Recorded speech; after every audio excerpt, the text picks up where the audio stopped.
ঘরে বিভূতিভূষণের বই রাখতে হয়, একটা আরণ্যক বা একটা পথের পাঁচালী।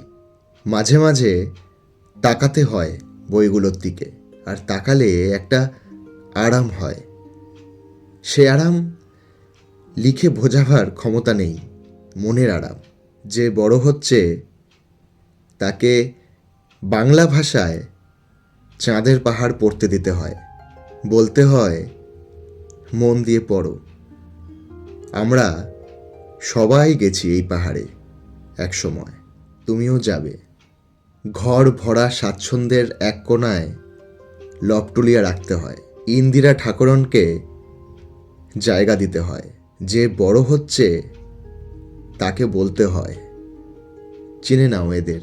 যে শিশু মাঠ পায়নি, আকাশ পায়নি, ঘুড়ি পায়নি, চড়ুইভাতি পায়নি, রেলগাড়ি পায়নি, আমবাগান পায়নি, কোনো অভাব পায়নি, যে শিশু ফ্ল্যাটের ঘুপচি কোণ থেকে একদিন কর্পোরেট ঘুপচি অফিসে ঢুকে যাবে, তার সামনে আস্ত একটা তালদিঘির মাঠ এনে রাখতে হয়, নইলে খুব দেরি হয়ে যাবে।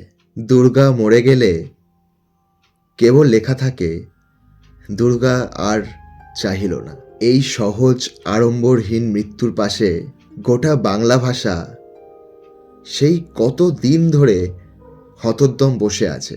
ঘরে বিভূতি রাখলে ঘরে রৌদ্র বেশি ঢোকে, আরণ্যকের দু এক পাতা উল্টালে মন ভালো হয়। যারা খুব দ্রুত বড় হচ্ছে তারা জানুক, বিশালাক্ষীর বর সবার জন্য নয়।